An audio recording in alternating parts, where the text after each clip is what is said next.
Allora, rieccoci qui. Appunto, segretario, chiedevo cosa devono fare a fronte di questa lettera, perché alcuni sono un po' spaventati, dicono devo pagare, non devo pagare, chiamo il sindacato, cosa faccio?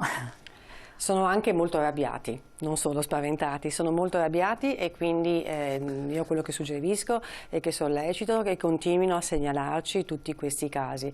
Noi abbiamo fatto pressione appunto presso l'assessore Lanzarin affinché intervenga subito.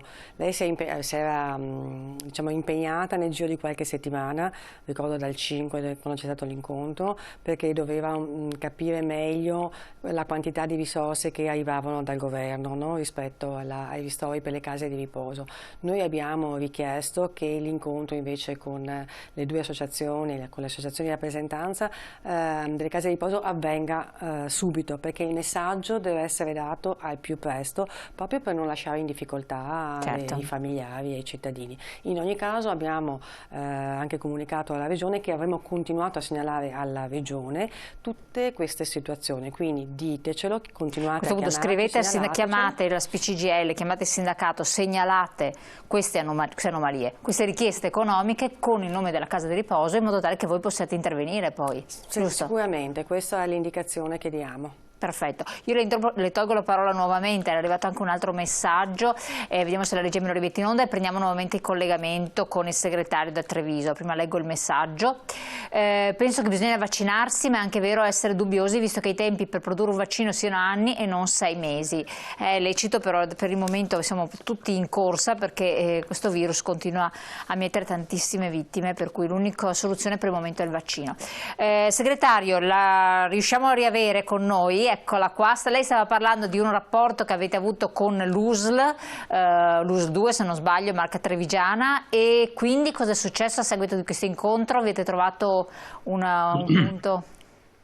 Sì, abbiamo fatto la richiesta di incontro, non abbiamo avuto non avete ancora avuto, va bene. No, abbiamo fatto la richiesta proprio ieri.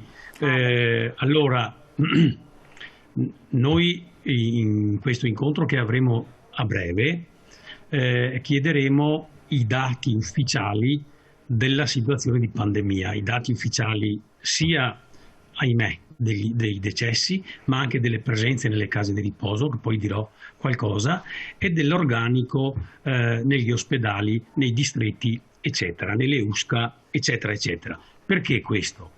Perché abbiamo visto, e questa è stata di necessità virtù, abbiamo visto diminuire le risposte per la salute a chi non è ammalato di Covid, ma ha delle patologie diverse. Quindi non riesce ad avere l'assistenza. E queste persone rischiano di non avere cure. Bene, questo è un discorso. L'altro, che anche questo è importante, richiamato da lei e anche dalla mia segretaria regionale, è la questione dei finanziamenti.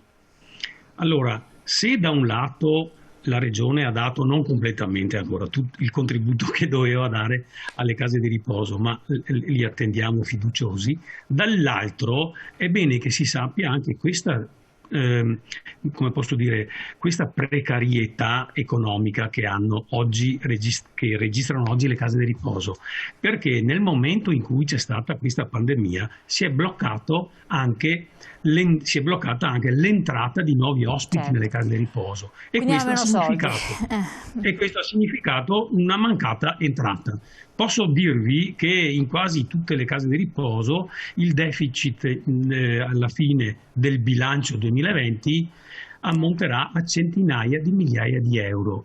Perciò attenzione su questo, la risposta non può essere data pagano di più le famiglie, pagano di più gli ospiti, ma deve essere data da una solidarietà che io amo definire sociale, per la quale chi ha dei soldi, la Regione ce n'ha, facciamo tutti gli accordi, facciano tutti gli accordi nel caso, ma venire incontro a questo. Segretario, lo interrompo un attimo perché siamo in chiusura, quindi faremo ancora un collegamento con lei prossimamente, un'altra puntata a questo punto, visto che ce n'è da dire. Se vuole, dopo l'incontro con l'osservatorio sono qua. Ben volentieri.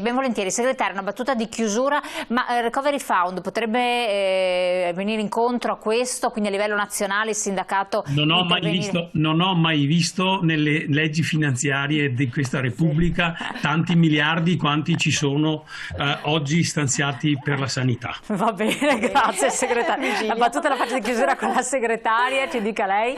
Così no, sicuramente sono state stanziate tantissime risorse, c'è bisogno di rifinanziare il sistema sanitario pubblico e noi stiamo chiedendo anche alla nostra regione però di aumentare le risorse per difendere la sanità pubblica. Abbiamo visto quanto è importante, quanto è fondamentale. E anche quella territoriale. Nella cura e quella territoriale, perché noi anche in questa fase dobbiamo evitare che i cittadini arrivino all'ospedale, dobbiamo curarli prima, altrimenti quando si arriva negli ospedali abbiamo una situazione di difficoltà come sta avvenendo in questi giorni con il personale sanitario che non ce la fa più, perché veramente sono sfiniti con dei turni che sono insopportabili e purtroppo delle condizioni che non sono nemmeno accettabili. Quindi la situazione permane ancora grave, siamo molto preoccupati e pensiamo insomma, che bisogna appunto agire su più fronti, compreso quello appunto delle maggiori precauzioni anche nella nostra regione. Chiaro. Allora guardi segretaria, ci ritroveremo al prossimo punto prestissimo per riaggiornare la situazione, il tempo vola letteralmente. Ci scusiamo con quei telespettatori che hanno chiamato che non abbiamo potuto dare la linea perché effettivamente ci sono tantissime questioni da chiamare. Grazie a lei di essere venuta con noi in studio, grazie al segretario da Treviso per il collegamento, grazie a voi telespettatori per aver partecipato, per mandare le vostre mail, noi cerchiamo di dare risposta. Chiamate lo SPCGL per qualsiasi dubbio o perplessità, fatevi verificare anche la pensione già che ci siete, che male non fa. Appuntamento come sempre a prestissimo, grazie, buon proseguimento. Grazie, arrivederci. Grazie, arrivederci. Arrivederci.